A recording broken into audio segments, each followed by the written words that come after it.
think Baby Yoda is a rip-off of Gizmo? I think he's remarkably similar in many ways. There's certainly similarities that I can see just from a visual standpoint. But you know, there's room enough in the cinematic universe for more than one creature that has nice ears and is cute and makes baby sounds. Are you in your mind thinking this ain't gonna work? You're not thinking it's not going to work. You're hoping to God it's going to work. But it was pretty impressive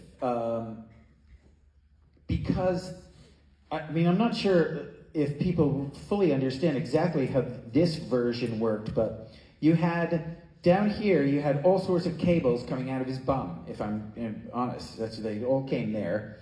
And it would go out, each one, there were probably about 14 or 15 cables, and each cable would control a different part of him. So one cable would control his arms, and one cable would control his legs, and one cable would control his ears, his eyes, his nose, etc.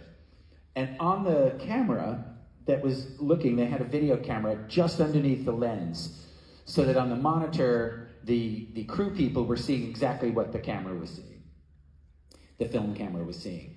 And so what they did for about 2 or 3 months before we started shooting was the 14 different crew members each got assigned a part, and they worked together to make everything look fluid and beautiful so that it worked. So everything you see in the movie, I'm seeing too. It's right in front of me. There's no CGI, nothing's gone in and drawn on the movie or anything like that. It's all happening. All of his movements are happening with the gremlins too, coming out of the thing and getting up and turning around, their ears perking up. That's all happening right in front of you. So it was really quite impressive to see them do it in such a coordinated way, so that it was so convincing. So in many ways, people always ask the question, you know, how hard was it to work with Gizmo? And once you got past the point that when he looked at you, it was like, there's no, you know, Mandel had to come in and do all of those squeaky noises, and his choice of sort of making him have like a baby voice. Yeah, exactly. So you're filming Gremlins, it's the summer, you're running around in a blue sweater and a North Face jacket. What was that like?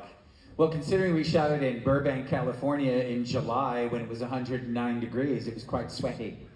Yeah. It was actually very uncomfortable because I was wearing essentially 4 layers of clothing.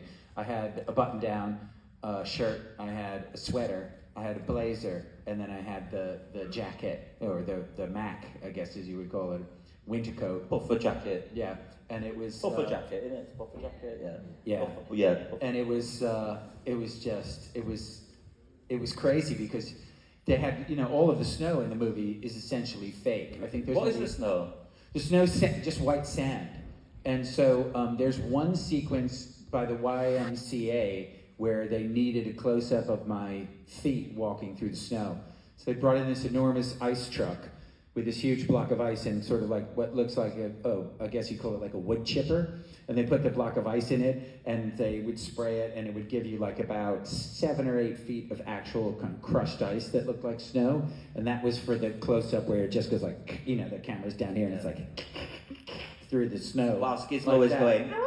Yeah, exactly. Well, that's how he did that. All I heard was... When you're working with Gizmo, and he's right? That's what you said, buddy. I think America's just got Primark now, but I remember when I went into Primark and saw my face on some underpants, and I thought this is the best thing ever, and I bought a pair of underpants for my face on. And to this day, that's one of my biggest achievements, apart from my children, having my face on some underpants. And literally this morning... Do you have one? Can you give me a pair afterwards? Okay. I don't carry them with me, but I'll have a lot when I get home. Okay. But funny enough, I was on eBay last night and I just tagged vintage Gremlins, as I often do. Come on, really? Were you? My wife said, you've got to stop talking about Gremlins to Zach, he will not be your friend. Because I always do that, I always do.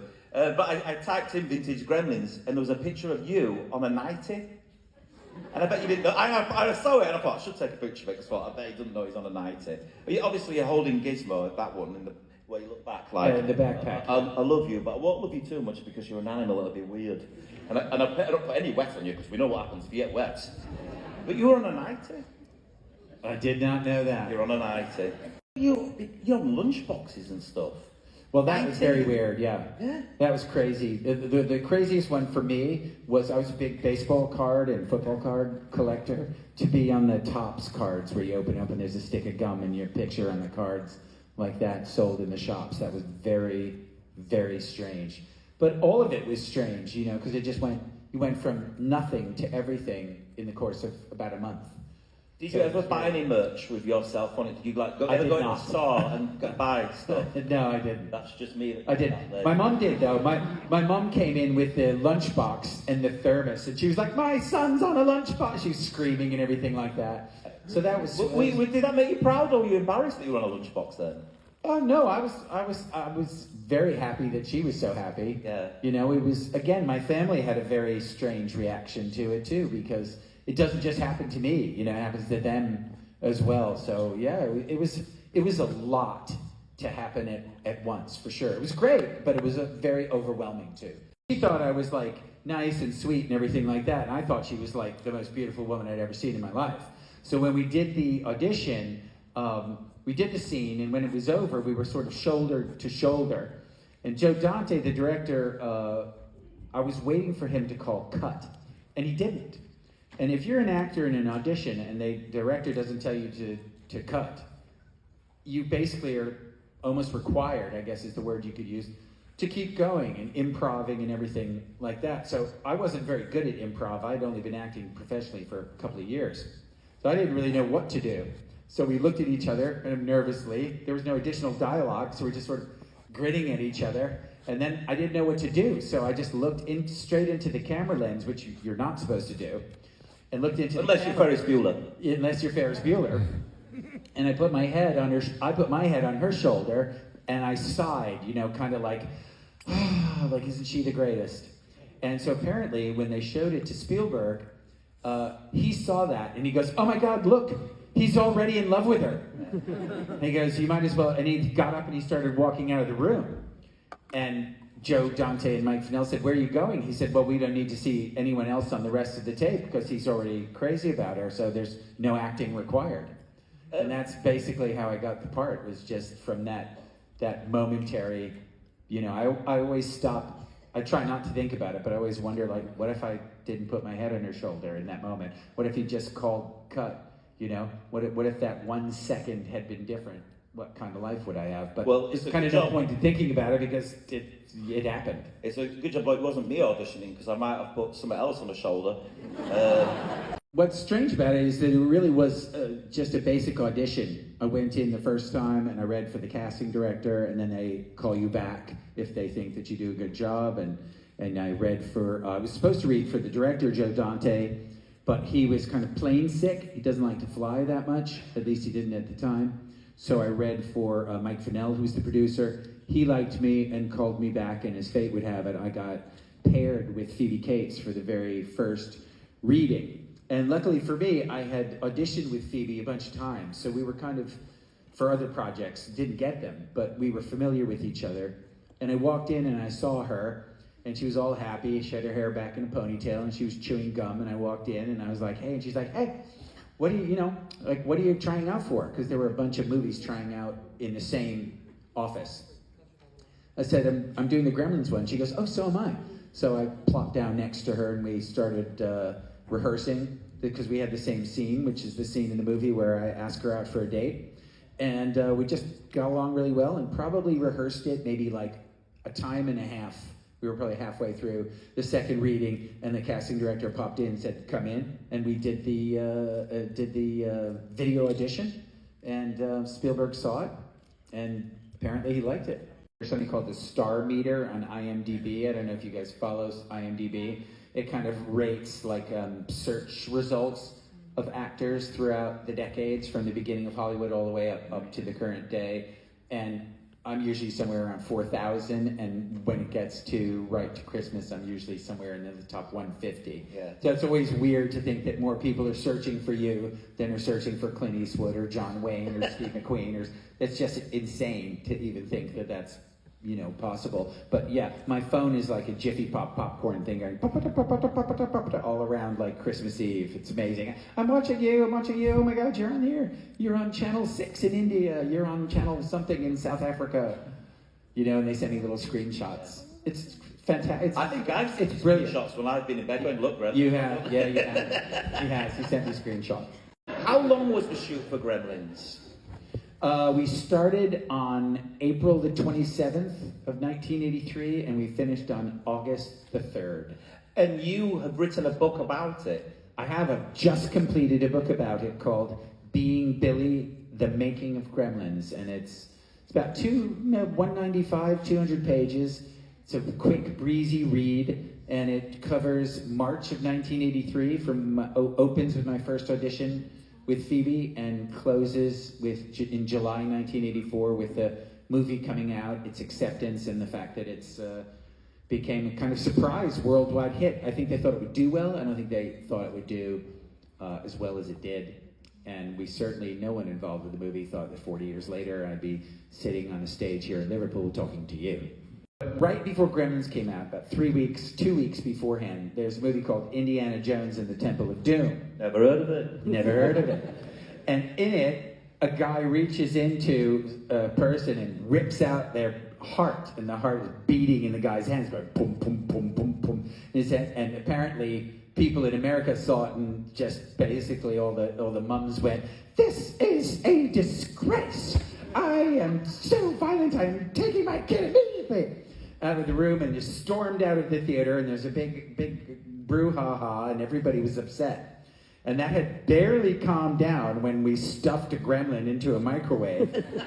Spoiler, we stuffed a gremlin into a microwave and blow the sucker up.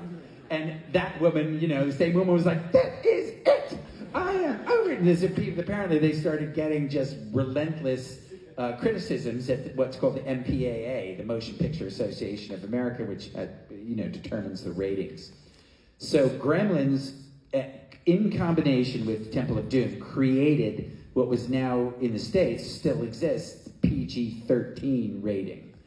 So the PG-13 rating just meant you had to be 13 and older in order to see it. And I think once they did that, that's what gave the certificate 15 to you guys. Yeah. The thing about my character is so kind of squeaky clean. You know what I mean? Boy next door, I always make fun of it that he's like the, "Hi mom, hi dad, I'm home," kind of thing like that. Like, almost like a 1950s character, pre-method acting, pre-James Dean, pre-Marlon Brando, etc. So it was just frustrating to me that, that he was kind of, to me, he was, Billy Peltzer is sweet, but he's a bit bland, and I just wanted to see if I could somehow sneak a little something into it, a little something darker, a little something more human. Can I just throw like a tiny bit of lust in there, just for a second, and then it goes away. Yeah. But I didn't just want him to be like, "Hey, I'm the simple guy who's next door, and I'm really sweet. I'm a giant puppy." I just didn't want him to be just 100% that. I wanted him to be like, crazy about the girl, because he was 19. When you're doing a kissing scene with someone like Phoebe Cates, yeah. How do you keep in your mind that this is just acting, not go, "I think I'm falling in love with There you"? wasn't much keeping in my mind when I was kissing Phoebe. The two characters, right, Billy and Kate, they have been in the same small town forever. They've known each other since they were like 5, 6, 7. They've grown up together. And so it's been sort of like a long time coming, this date, and then he's been wanting to ask her. And so when she finally says yes, it's something, let's just say this, it's something the character has thought about for a long, long time. Okay, you've asked her out, she said yes, and you go, "Oh yeah, oh, we're gonna go swimming. Never mind Gizmo getting wet. Oh yeah." What happened to the original Gizmo? Did they offer him to you? Where is he? Oh, well, first of all, I guess I should say that there were multiple versions of Gizmo made, just in case if one broke down, since it was largely animatronic, and as I mentioned, cables and cogs and mechanical things, they had to have at least 2 or 3 backups. What you doing? You behaving out there? I just don't want to stand in the way of you answering the question, so I'm laying down. Okay. You're having a kip. Okay. It's quite a challenge, I think, for an actor to act with, I'll say the base, I would think almost a swear word, a puppet. To work with puppets, quite a challenge, isn't it? Do you think it's harder acting with puppets or something like green screen? Because all actors nowadays, they're always in a green screen looking at a tennis ball. Is it harder working with puppets, do you think, or tennis balls? Well, you know, when you're an actor, you have to do some very bizarre things. To me, working with a really convincing creature was a lot easier than working with an actress who you met 10 minutes ago who you have to pretend is your wife. And now the first scene you have to shoot is you and her in bed together. And you don't even know who the person is. That's difficult. Do you know what I mean? But like working with a cute thing that's looking up at you and going, and it's absolutely adorable, you just pretend it's a pet. You just pretend it's an animal. Well, and act towards it just like you would towards an animal. Did it look real to you? Did you think, yeah, this is going to work? It looks real. Well, I think one of the things that really, you know, everybody was nervous because we're so close to it. We don't know how convincing it is or not. It seems convincing to us, but what do we know? You know, it's like when you write a novel or write a song, you think it's great, but then you play it for people and people go, oh, that's really bad. And you're like, oh, I thought it was great. So we didn't really know. But one of the things I think that was really a pivotal moment when we were shooting it is when we did the Christmas present scene, when I get Gizmo for the first time and I open up the thing and he pops out. The dog, who's the character named was Barney, but just like humans, he has a real name. His name is Mushroom. My real name's Lee. Yeah, exactly. So Mushroom was absolutely 100% convinced that Gizmo was real and was desperately trying to get it. And you can see me in the movie holding him back because he's like, I want to get that thing, you know, and I don't know whether he wanted to eat it or lick it or I don't know what he wanted to do. But eventually, he on one take, he broke out of my grasp and he stepped on Gizmo's head and ripped Gizmo's ear completely off. Which sounds like bad news, but it was actually good news because I had a 7-hour break and could go to Spielberg's office and play his video games. So it was great news for me, 7 hours off to go play Millipede. So what happened to them was a lot of them got auctioned off. I sometimes go walk into a Planet Hollywood and I can see what's clearly an original one. A lot of them got saved by Chris Walas, who's the guy who invented Gizmo the first time. Rick Baker, also, who did Gremlins 2, had a ton of them, not a ton, but like a handful of them in his shop before he liquidated it in 2014, because basically almost nobody really does practical effects anymore. It's all computer-generated CGI.